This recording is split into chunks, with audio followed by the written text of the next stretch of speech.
Hey friends, Justin here with a review of the Guillermo del Toro film, Nightmare Alley. It stars Bradley Cooper as our lead Stanton, Kate Blanchett as Lilith the Doctor, Toni Collette, who is amazing as Xena, one of the roadies in the carnival, um, Rooney Mara as Molly, and Willem Dafoe as Clem, kind of the ringleader of this small town carnival. But Bradley Cooper stars as a drifter from unknown origins or mysterious origins. He wanders onto the carnival grounds seeking excitement and walks away with a job, a labor job. He starts to learn the ropes of the carnival and realizes that it's a breeding ground for a lot of talent and potential. And he sees these small time, sideshow acts and sees the potential to make a lot of money in big cities. So he starts to learn the ropes. He starts to give advice, and here's how I think you could improve your act, and teach me the ropes of this or that. He's really taken by Xena, Toni Collette, and her husband Pete, who have what's called a mentalist act. And they are seers of the beyond. And they're able, with subtle tricks of the trade, to really read into the nature of people and offer them visions of lost loved ones or advice and all kinds of things. And he sees a lot of potential in the big city for those that are lost and those that are looking for answers, to pay him a lot of money potentially if he can master that craft. So he gravitates towards those two at the carnival and kind of learns everything that they have to offer. One day, Pete, Xena's wife, the mentalist, ends up dead from mysterious circumstance, and we're left head scratching as to what really happened.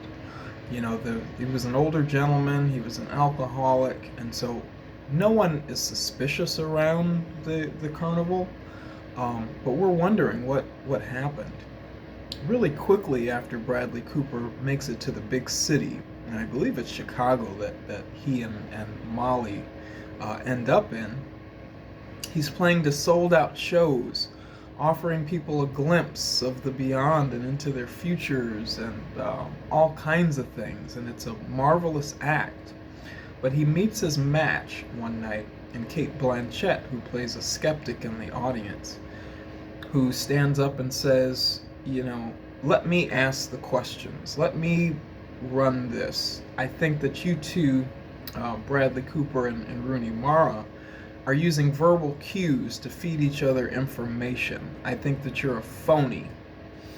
And so, to save face, Bradley Cooper uses all of the resources that he has at his disposal to read her down. I mean, to really dress her down and humiliate her.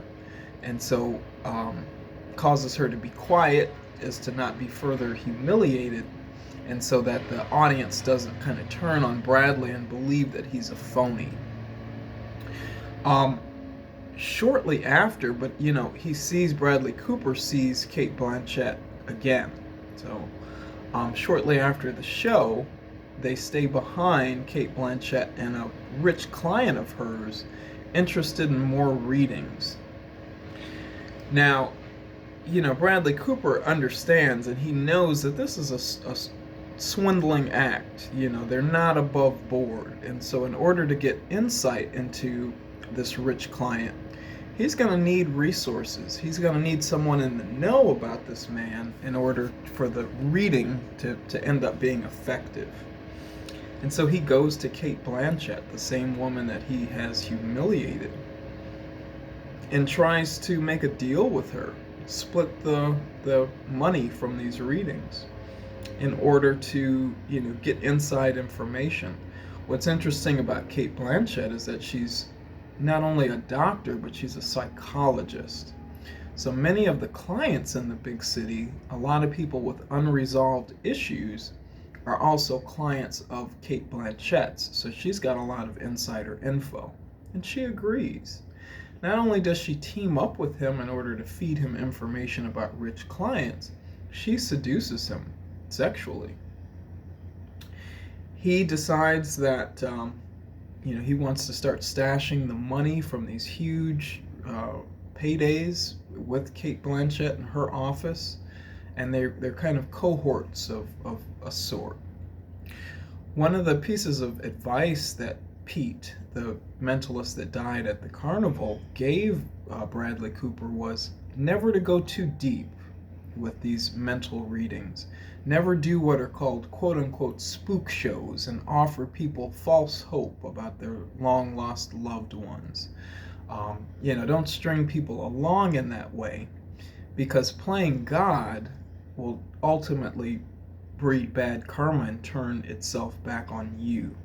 But Bradley Cooper, this grifter, he's not interested in limits or boundaries. All he can see is money, coming from a small town, quote unquote, carny, that didn't have 2 pennies to rub together. Some of these clients are offering thousands of dollars for these readings. But inevitably, the saying goes, you give a mouse a cookie, they're going to want a glass of milk. These clients are wanting more and more and more, and they're upping the ante at every turn. One puts him through a lie detector test, and he, just barely gets out of that with quick wit and fast talking. But finally, one client who is offering tens of thousands of dollars wants to actually see, to visualize his long-lost wife again. And Bradley Cooper has to come up with an elaborate scheme in order to materialize his lost wife in front of him. He's being threatened with dire consequences if he can't deliver on, the promises that he's been making, to be able to touch the, lost loved ones and to read into the beyond. And so by the time we get to him having to materialize a long lost person, the ploy or the scam has gotten out of control, and it's more than he can manage. And no one in the film is who they seem. And when you see how things resolve themselves, how the different characters reveal their own natures and who they are, it's really an effective and fascinating film. Now, I started to pick up on certain plot points, throughout the film, and kind of anticipated what was coming, but it's still thrilling to watch. The old school noir style that Guillermo del Toro used is really effective. And there were a lot of early Hollywood film methods used, so it's an interesting watch for film buffs, for those that love an effective mystery, and it's a really interesting human story about the nature of a lot of people and how far we'll go for fame and for confidence and for acceptance. So I couldn't recommend it more. I am starting to watch all of the Academy nominated films. The next one I'm going to jump to is Belfast, but I am really excited that I started here. Have you guys watched Nightmare Alley by Guillermo del Toro? I thought Cate Blanchett, she was incredible in this film. I'm going to have to go back and check the list to see if she was Oscar nominated this year, but she stole the show from me. Who were your favorites? If you haven't seen it, is it something that you may be interested in? It's not a scary film by any means, so if the words Nightmare Alley turned you off, please give this one a watch. As always, guys, give this video a like if you will, a comment, and please consider subscribing to my channel for more movie and TV related content. And until our next review, guys, thank you for watching.